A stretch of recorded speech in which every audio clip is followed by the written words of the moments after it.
Hello and welcome to another episode of Taylor Talks Comics. Today I'm going to go over I Am Stan, a graphic biography of the legendary Stan Lee by Tom Scioli.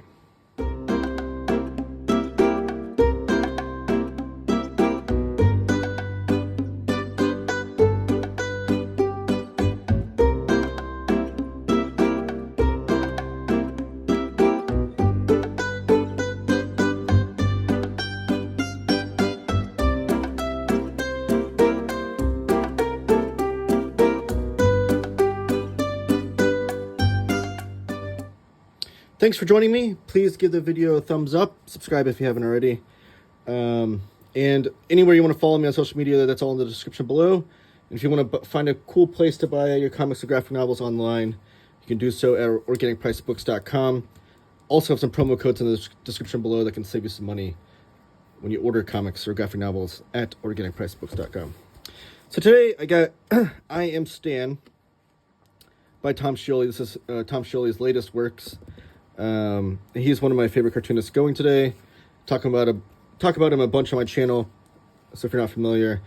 This is actually the second graphic novel biography that Tom Scioli has done, because the first one was Jack Kirby, The Epic Life of the King of Comics. Both of these were put out by 10 Speed Press. Both of them look great on the shelf together. There is a paperback edition of Jack Kirby that has come out since then, and then I Am Stan was released as both paperback and hardcover. But yes, so if you're not familiar with Tom Scioli, he is a big-time Jack Kirby devotee. Jack Kirby has not only inspired his imagination, but inspired his artwork as a whole. And I love these covers together. It really kind of depicts the two personalities of these characters. Jack Kirby, inside this one, he was doing him in a very cartoony, almost Osamu Tezuka kind of art style, but everyone else was normal human looking, but he was more of the Osamu Tezuka caricature type deal. And he's doing that because that's the reader's point of view. You are Jack Kirby, the one that looks different. You're everything you're consuming throughout this book is through his point of view, which is a great storytelling device, but that's just why the art style looks different. But on the covers here, we have Jack Kirby at his drawing table, and we have Stan Lee in front of the fans signing autographs. It's kind of a great depiction of the two and where they stand and whatnot. I need to do a separate video on this one, because this is a great book as well. But while I get back in the swing of things, on these doing videos again, I wanted to do books that I've read recently in the last week or so. So this is one of them.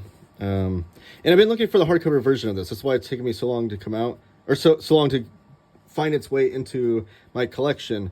Was not that the hardcover was impossible to find, but every comic book shop or store that I went to, bookstore, only had the paperback version. And I wanted the hardcover to kind of match the Kirby book. But recently, my son and I went to this independent...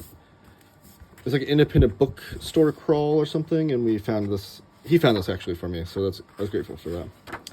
So you get some brownish in papers, brownish red, I think. I'm colorblind, so forgive me.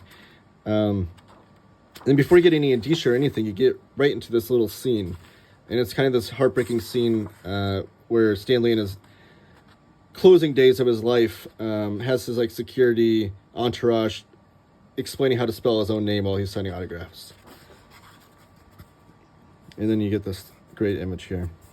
Then you get the title picture. So it's kind of like the opening scene and then your credits, if you will. And we have the author's note where Tom says that this is not going to explain every little detail of his life, but it's going to be through all the sources and interviews that he's found. He's depicting it as Stan would have told it. And then we get into the story. So one of the great things about this is that Tom Scioli, this is a great page for that, actually. Tom Scioli depicts Stan Lee in all of his different iterations, all the different styles and ways he looked throughout his life in such a great way. And that's kind of the story being told throughout the story within a story. Like I just talked about Jack Kirby in that book, was kind of the cartoony Tezuka style. In this one, he chose to have Stan Lee's appearance change throughout the story. which was apropos since Stan Lee changed his image throughout. But this is on nice matte paper, and it's done in Tom Scioli's signature all pencils and colors, no inks style. And it's pretty definitive. It's why, like, the Jack Kirby one is a little bit different because Jack Kirby hasn't had as many biographies and documentaries made about him as Stan Lee, like not even close, which is unfortunate. But that's why that book is so, I think, revered in my own collection, because it really is quite the definitive Kirby story. Stan Lee, I think, was a little bit more challenging for Tom Scioli because he's had so many different biographies and documentaries plus interviews. Like, Stan Lee has done, during his lifetime, did like hundreds and hundreds of interviews telling the same stories over and over and over again. So it's hard to do a Stan Lee biography and make it interesting, but also have any sort of revelations in there that we haven't heard before. So if you're reading this and you don't know a lot about Stan Lee, I think it would be really eye-opening and great. You learn quite a bit. If you only know Stan Lee as the guy that shows up in Marvel movies and created some of these characters, but there's still a lot of revelations in here as well. What I think Tom Scioli does well in this story is that he takes all of the classic Stan Lee stories that we've heard hundreds of times, and he kind of like squeezes the juice out of them, if you will. Like, he kind of squeezes all the juice out of them, puts it on the page, and presents it in the most interesting way possible. It's all from Stan Lee's perspective. So you'll find some contradictions in this one versus the Kirby book that he did, because that was done from Kirby's perspective. So when you're talking about things like the creation of the Fantastic Four, in here, you're going to hear Stan Lee talk about how it was all his idea. In the Jack Kirby biography, you're going to see that it was this kind of evolution from Challengers of the Unknown and Sky Masters of the Space Force into this Fantastic Four element that he created. So you'll get, that's why they're also good companions, because you get kind of both sides of the coin on some of those things. And Tom Scioli recently did a interview for this that I saw, and where he talked about maybe doing a Steve Ditko biography, which I think would be the perfect for the trilogy, having Kirby, Stan Lee, and the Ditko. He also mentioned Gil Kane, which would be interesting. That's not one that I thought of as, I think Steve Ditko is like the obvious one. Like, you think of the beginning of the Marvel Universe, you think Stan Lee, Jack Kirby, Steve Ditko. Looks like my binding is splitting a little bit right there, but it'll be okay. Speaking of Steve Ditko, the creator of the Great Corner Boxes in Marvel. That story is told within here. But yeah, you think of the beginning of Marvel, the creation of Marvel, you think Kirby, Lee, and Ditko. But Gil Kane would be an interesting as a fourth one, I think, because he's not a artist that you hear a lot about his biography. So yeah, you'll find also a lot of times that a whole entire story or era of Stan Lee is told in one page, because this is kind of like a little bit of that like grand design approach that like Ed Piskor invented or created at Marvel with the X-Men grand design, and then Tom Scioli put his own spin on it with Fantastic Four grand design. And then there was also obviously Jim Rugg, who did Hulk grand design. So there's a little bit of that in here, to where like a whole story is told in one page, and then you move on. So it's like really fast paced throughout this whole book. It's really hard to put down in that regard, because it's not really chapter breaks, and you're just constantly moving from story to story. So there's never any focus where Tom Scioli's focusing on one story for like a whole chapter and eating up a whole bunch of the page count. He really does narrow it down, and like I said, squeezes all the juice out of the stories to tell you just the most important parts of it. Here's Jack Kirby leaving Marvel for DC Comics. You can see Jack Kirby on how he's depicted differently in this versus the other one. You'll see lots of words on the page with these certain stories, and I love Tom Scioli's cartooning is so great because he does his own lettering as well.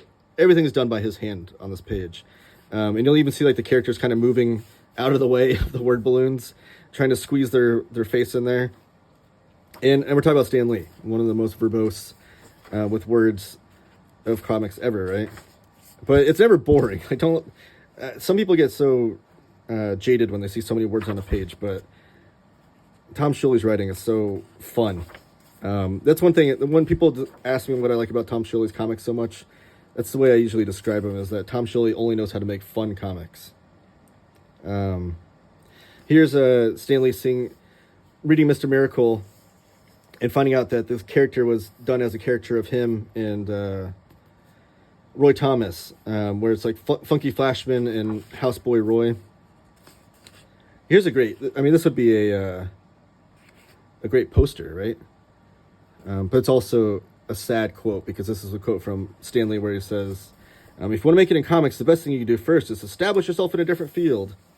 Almost saying like celebrities that go and then write comics have a easier way of selling their comics than someone that starts from the ground level and tries to make their way in comics. But yeah, this tells like, is this... Oh, there's the Kiss putting their blood into the comic in the ink of the Steve Gerber comic they did.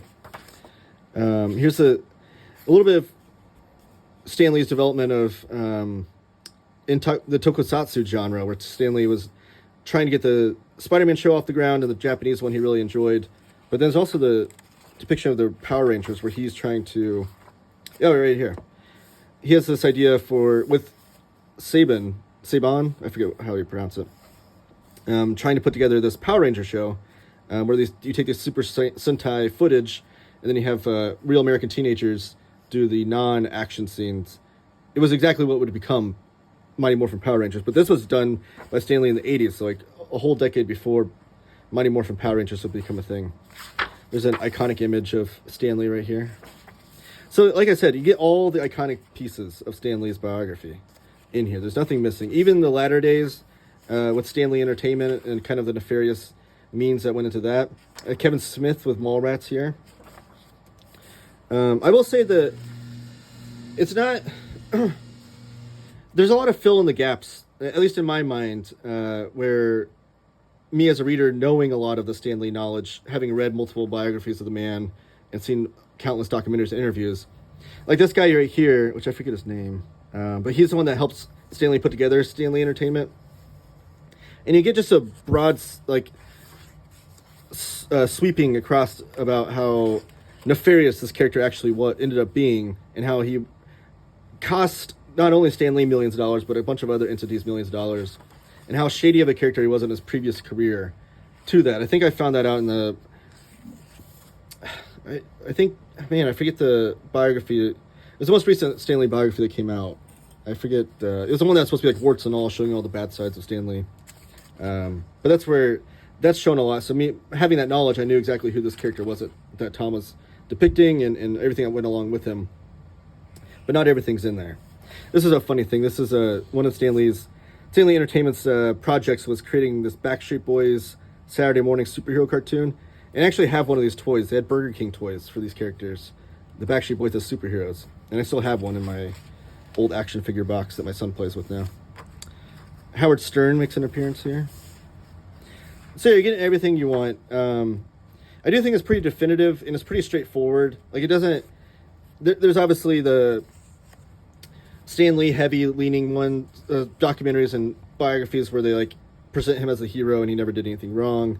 A lot of criticism of the recent Disney Plus documentary that came out over him for those kinds of reasons. And then there's the other ones that I just talked about, the most recent biography, where it's kind of like not even warts and all, but it's mostly just warts. It was kind of like the counter to that. Tom does a great job of depicting both sides of the coin throughout this. Here's some notes too, which are always great. Some annotations, so you can flip back and forth between pages, which are all numbered at the bottom here. And you get all the little notes that Tom he'll elaborate on some of the stories he's depicting, especially if they're like silent panels or whatnot. He'll be like, this is about the time that Stan Lee did this. So you have those annotations all the way throughout. The bibliography, these are all the sources that Tom Scioli used to tell this story, and then certain periodicals that he used as well. And then some film, documentaries, TV references, and websites. And here's the About the Author, Tom Scioli. And the index. So one of the great things too, I'm assuming the Jack Kirby one had a index in the back, right? Because the Jack Kirby one in particular, it did. Okay. I do like try to revisit anytime I'm reading a new Jack Kirby, not new to me Jack Kirby story or run of comics or something that I've never read before. I kind of go back to the Tom Scioli biography of him to kind of see what Kirby's behind the scenes interpretation of those events kind of were. So these indexes are pretty cool for that reason. And then here's the indicia in the back. So really, really great biography. I highly recommend it to any comic book fan or fan of, maybe you have a family member that's a fan of the MCU movies that you want to show them who that guy is that always appears in the movies. Show them this too. It's a great kind of gateway graphic novel for that in that regard. But thank you for watching. Like I said, you can follow me at all the links and stuff in the description below. If you shop over at Organic Price Books, I have promo codes down in the description below for that. Give the video a thumbs up. Subscribe if you haven't already. Have a great one. Keep reading comics.